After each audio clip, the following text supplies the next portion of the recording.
Okay, so today our next session, and I want to tell you about countable and uncountable nouns in English. So basically, there are countable and uncountable nouns in English, which is totally okay.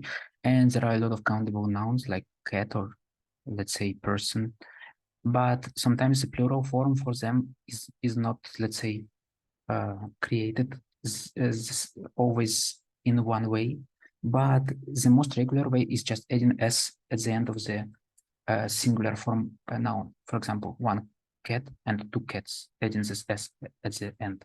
But let's say for the noun person, it can be different, right? It can be people for person or for sheep.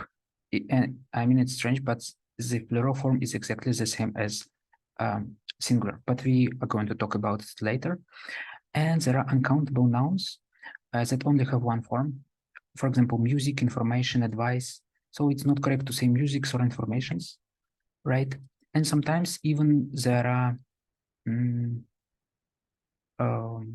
some nouns that sometimes can be countable and uncountable.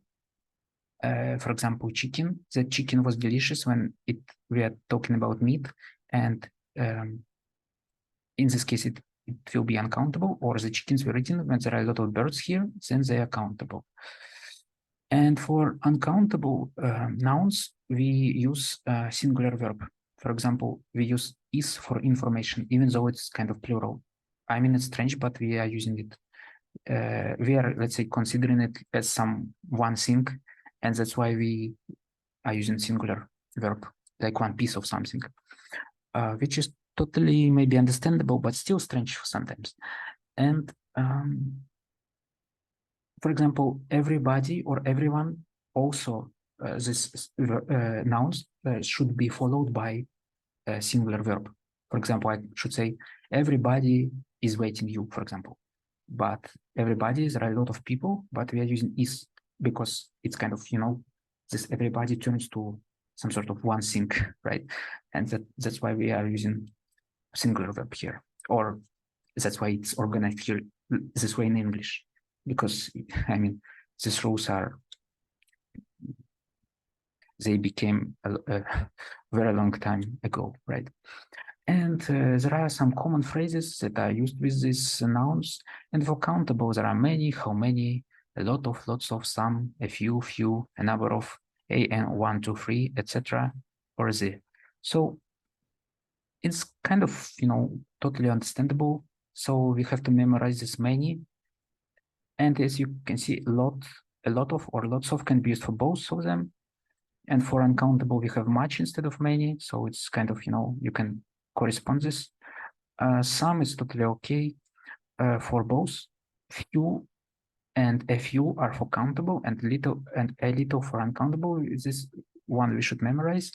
And here we also can add some phrases like a piece of something, for example, a piece of equipment or something, piece of information, right?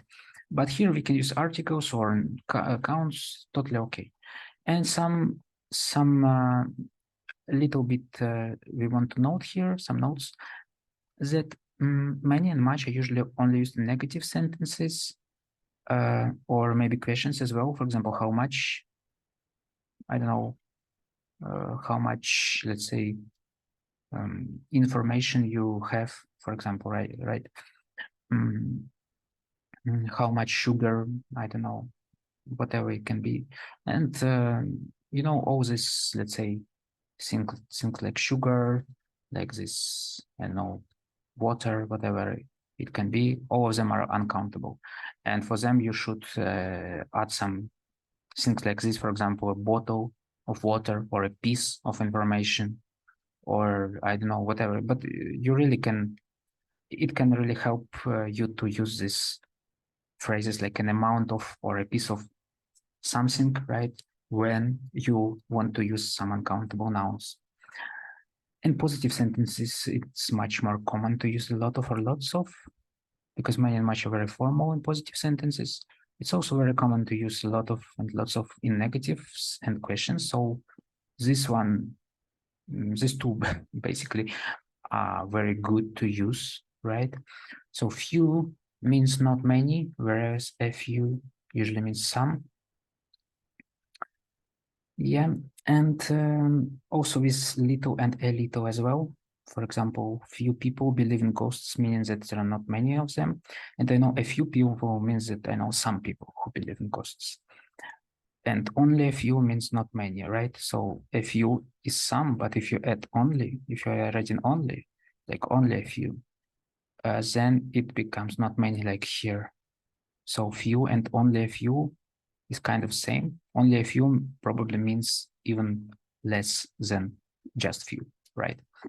And little and a little as well. So there's very little milk left, like not very much milk.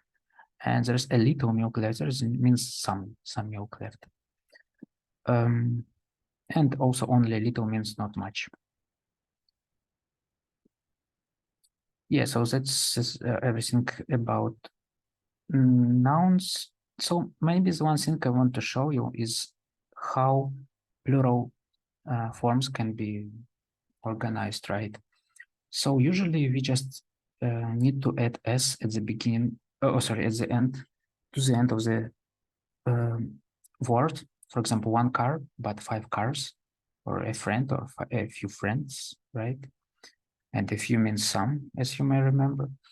But sometimes not that easy. So for example, sometimes you need to add es. For example, not days z and just s, but daisy es. So this y transforms to I, and then we are adding es. And what else? So what else? Yeah, so that's kind of regular way to create, but there are some exceptions. So sometimes there are es, sometimes there are like everywhere it is es, but just if there is an end of the word is like this, then it's better to add es.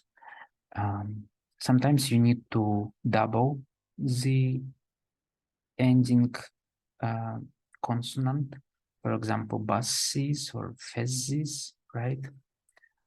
Sometimes you just add s, right? So you can either memorize it or whatever it can be, but sometimes you just remember it, right? Sometimes you have to change the consonant, for example, wife with F, but wives with V, or the similar with wolf and wolves. Sometimes you have IES, for example, CTS, but I think I said it already. Sometimes you need to add ES. Sometimes it's okay to add S. Sometimes there are both forms. Sometimes there are, let's say, this strange singular nouns ending with US. So you create this sort of strange Latin type words. And I sometimes remember it with nations. So for example, you have Israelians, but also you can say Israeli sometimes. Sometimes you have to do like this analysis. Sometimes there are like these words like phenomenon. You have the plural ending with a, like phenomena, criteria. Sometimes you don't change it at all, like sheep or series, whatever. And sometimes there are these exceptions. For example, for men, it's men, for women, it's women, for tooth, it's teeth, food, feet, mouse, mice, person, people, goose, geese, child, children, right? So that's, I just wanted to show you. So yeah, so that's maybe everything I wanted to say. So what you maybe need to memorize these words, understand how to use them, maybe memorize this difference between few, a few, little, a little, and sometimes maybe memorize some of the uncountable nouns. For example, everything related with, let's say, water or milk or information or advice, right? So you need to just memorize them. And also you need to maybe memorize some of the not regular plural forms. For example, child, children, or man, men, right? Yeah, so that's maybe all for today. So thank you very much if you are watching it, and see you in the next one. Bye.